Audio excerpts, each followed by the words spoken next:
Chicken কষা করব। এটা পেঁয়াজে লাল হয়ে এসছে। এর মধ্যে দেব আদা, রসুন, হলুদ, গুঁড়ো লঙ্কা, আর পড়বে বিরিয়ানির মশলা।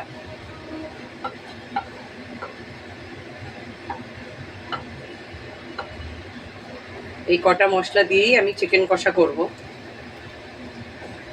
কারণ চিকেন কষা, মাটন কষা এগুলোর মধ্যে আমি কোনো জিরে, গোলমরিচ, ধনে এগুলো আমি দিই না।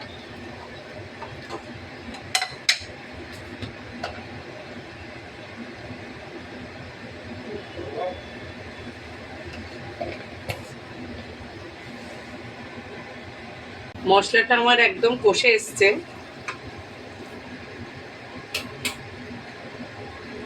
এর মশলার মধ্যে আমি দিয়ে দেবো চিকেন আর কটা কাঁচা লঙ্কা। নুন পরিমাণ মতো দেবেন, আর চিনিটা শুধু মশলার ব্যালেন্সের মতনই দেবেন, এক গাদা দেবেন না। আমি এটা এবারে হাই ফ্লেমে জলটা, চিকেনে যে জলটা বেরোবে সেটাকে আমি শুকিয়ে নেব।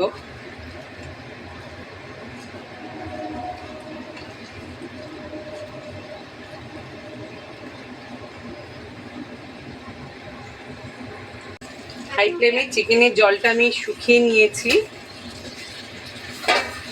এবার আমি এর মধ্যে একটু জল দেব। দেখুন, চিকেন কষাতে বলুন, মাটন কষাতে বলুন, জিরে, গোলমরিচ, ধনেটা দেবেন না। আমি দিই না, কারণ দিলেই একটা অন্যরকম ফ্লেভার আসে, আর না দিলে একটা শাহি শাহি ভাব থাকে, একটা শাহি শাহি ভাব থাকে। আর আমি বিরিয়ানির মশলাটা ইউজ করি, আমার ঘরে ওটাই পুরো 1 মাসের জন্য থাকে। যাদের ওটা নেই তারা গরম মশলা দেবেন। এবার এটাকে আমি একটু গলিয়ে নেব।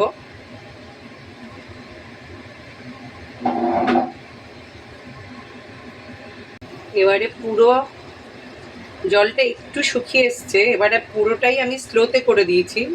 স্লো ফ্লেমে রান্না করব। স্লো ফ্লেমে রান্না করলে এগুলো ভালো করে তো গলে যায়, আর ভিতরে মশলাগুলো মানে চিকেনের ভিতরে ঢুকে খেতে ভালো হয়।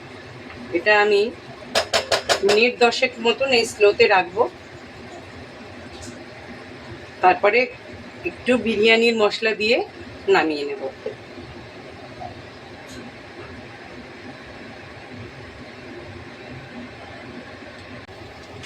এটা আমার কমপ্লিট হয়ে এসছে।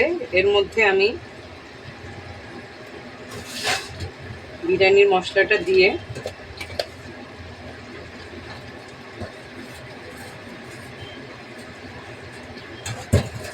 দু মিনিট ঢেকে দেব। যেহেতু মশলাটা দিয়েছি, মশলাটাও একটু হবে।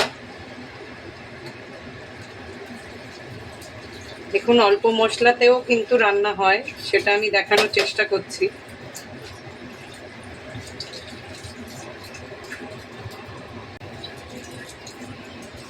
দু মিনিট হয়ে গেছে, আমার এটা কমপ্লিট হয়ে গেছে। আমি এবারে গ্যাসটা অফ করে দেব।